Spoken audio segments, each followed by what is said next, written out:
Welcome to episode 6. It's Sunday, December 3rd, 2017. Was my prediction for Tesla stock spot on last Friday? Did Tesla stock go up when the world's largest battery went online in South Australia? Has Panasonic fixed the Model 3 bottlenecks that they caused? And 14 hours ago, Michael Kramer says that Tesla might be the next Amazon.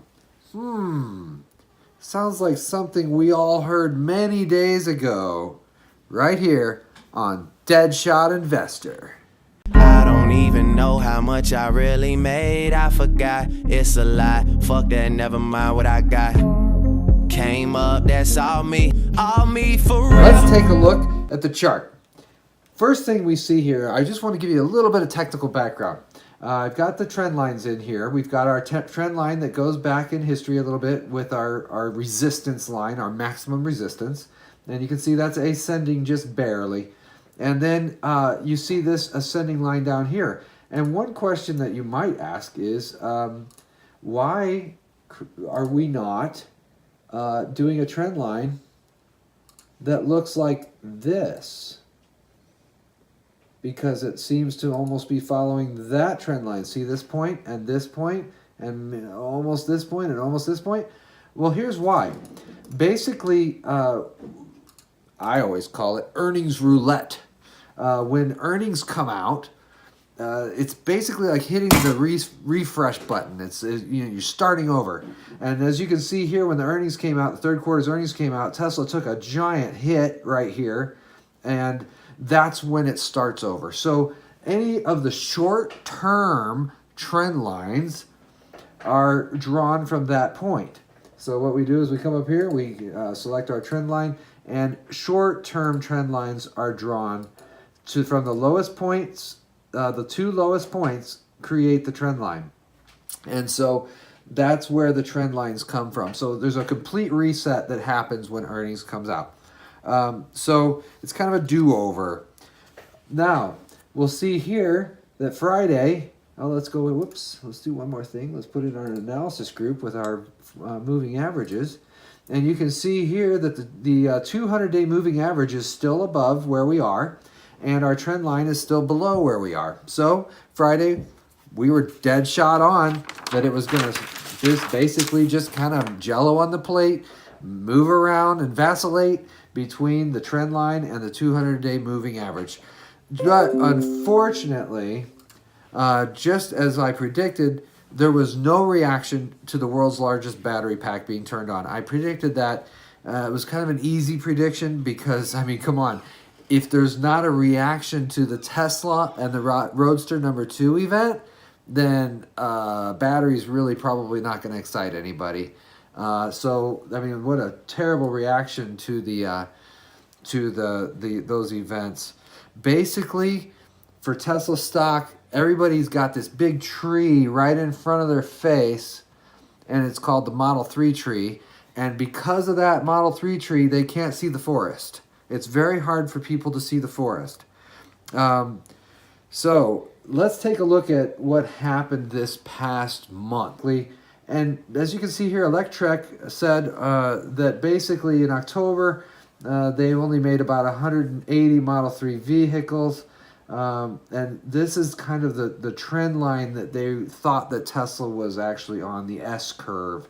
And so if you look here, this is 5,000 cars by the end of December per week.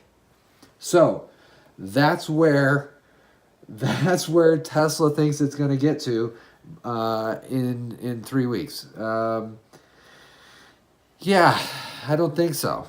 Unfortunately, it's really, really hard for me to imagine that they're going to be able to do that. So we learned last week that Panasonic had not fixed its bottleneck. It just can't seem to get its act together.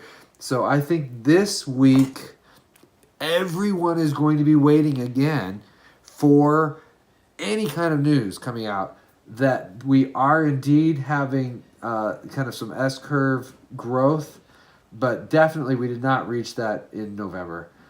So we're way behind. Unless Tesla can somehow turn all these knobs up on all these robots at the same time and the cars start moving through, we're going to be in big trouble.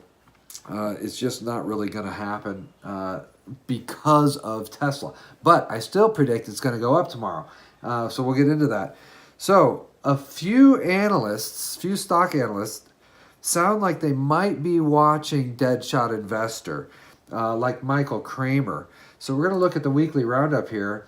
As part of her daily markets coverage, Barbara Kohlmeyer shared a prediction from Mott Capital Management founder Michael Kramer that investors will love Tesla the way they loved Amazon in years past. That is, the shares can soar as investors wait for the company to show consistent profits. So Michael Kramer came out and compared it to Amazon. Now, the unfortunate thing is he was a little bit light on his comments of why it's like Amazon. He didn't get into the fact that they're following Amazon's business model, which is where you ignore debt, you expand at all costs, you innovate, you capitalize on exponential technologies, you achieve Moore's Law growth in multiple technologies, you vertically integrate and create synergy, etc., etc., etc., etc., etc., etc.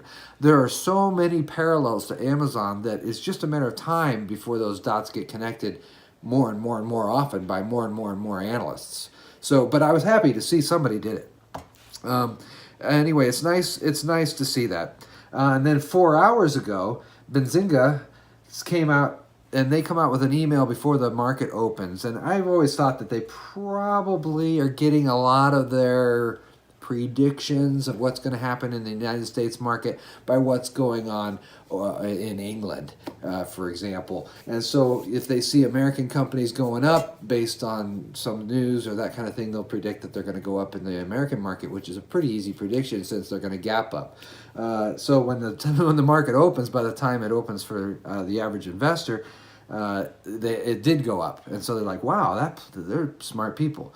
But I do predict that tomorrow morning everything's going to be British Racing Green, that we're going to be doing well based on the fact that rising tides lift all ships. And when the tide goes out, all ships go down. But rising tides lift all ships. And I think that with this tax reform being primarily about these businesses, the business tax rate, there could be a massive repatriation of funds. And I know GM has just billions of dollars sitting overseas that they want to repatriate. So there's a lot of positive things that can come. Also, a lot of positive things can come for the market just by this being over. It's surprising, but I mean, a lot of times, like with an election or things like that, the uncertainty can keep the market down a little bit. Once the uncertainty is gone, then everybody can breathe a little easier and move forward. So I really do think that tomorrow Tesla's going to go up a little bit. I think a lot of things are going to go up a little bit, so long as this tax reform is looking like it's going to happen. It's going to get signed and it's going to happen. And as long as it looks that way, that's good. Now, is Tesla going to go up because of something Tesla did tomorrow? Probably not. I think it's probably going to go up. Like I said, rising tide lifts all ships. So what's it going to look like?